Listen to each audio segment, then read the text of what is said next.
Image இருக்கும்.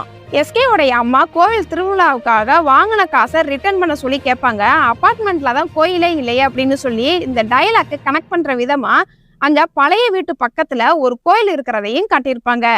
சீனா சீனா சாங்ல வீட்டு ஜாமான் எல்லாம் அங்கங்க இருக்கும். ஒரே நாள்ல ஒதுங்க வைக்க முடியாது அப்படின்னு கண்டினியூட்டி மிஸ் ஆகாம அப்படியே வீட்டு ஜாமான்கள்லாம் அங்கங்க இருக்கிற மாதிரி காமிச்சிருப்பாங்க. அதே மாதிரி எஸ்கே உடைய அம்மா பூவை சேல்ஸ் பண்ற மாதிரி காமிச்சிருப்பாங்க. நைட் நேரம் பகல் நேரத்துல எலக்ட்ரிஷியன் லைட் ஒர்க் பண்ற மாதிரியும் எஸ்கே உடைய அம்மா பூ கட்டுற மாதிரியும் பகல் நேரத்துல காமிச்சிருப்பாங்க. காமிக்ஸ் கதை மக்கள் கிட்ட எந்த அளவுக்கு இருக்குது அப்படிங்கறத ஹீரோயினுடைய அப்பா மூலமா கன்வே பண்ணிருப்பாங்க. ஹீரோயின் அவங்க அப்பா கிட்ட கேட்பாங்க, காமிக்ஸ் கதை எப்படி இருக்குதுப்பா அப்படின்னு. இப்ப ரொம்ப போரா இருக்குது அப்படிங்கிற மாதிரி சொல்லியிருப்பாரு. அதே இது மக்கள் பிரச்சனையை பத்தி காமிக்ஸ் கதையா உருவாக்கும் போது ஹீரோயினுடைய அப்பா இன்ட்ரெஸ்டா படிக்கிற மாதிரி காமிச்சிருப்பாங்க. இந்த சீன்ல எஸ்கே அப்பா போட்டோவை